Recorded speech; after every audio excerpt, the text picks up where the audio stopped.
And there's some pretty astounding examples of the two sides of the spectrum. I use this in the book, The Art of Spending Money. The Vanderbilt family was the richest family that the world had ever seen. Back in the 1800s, Cornelius Vanderbilt, if you adjust it for inflation, he had something like $500 billion was his net worth. And some of the other very wealthy families, the Carnegies, the Rockefellers, did a pretty good job at giving most of their money away to charity. The Vanderbilts basically said, we're going to give it all to our kids and our grandkids and our great grandkids. And their job is to live the biggest, most ostentatious life that you can possibly imagine.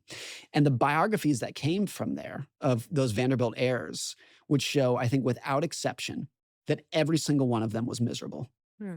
Every single, these are, if you were a Vanderbilt heir in the early 1900s, the day that you were born, you got $500 million trust fund.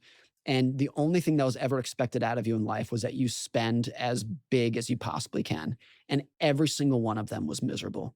There's a book called Fortune's Children, written by one of the heirs. His name is Arthur Vanderbilt. And he talks about the history of his ancestors.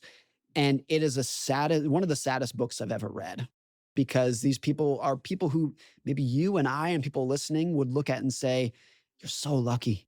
I can't believe how lucky you got. You just got $1 billion the day you were born.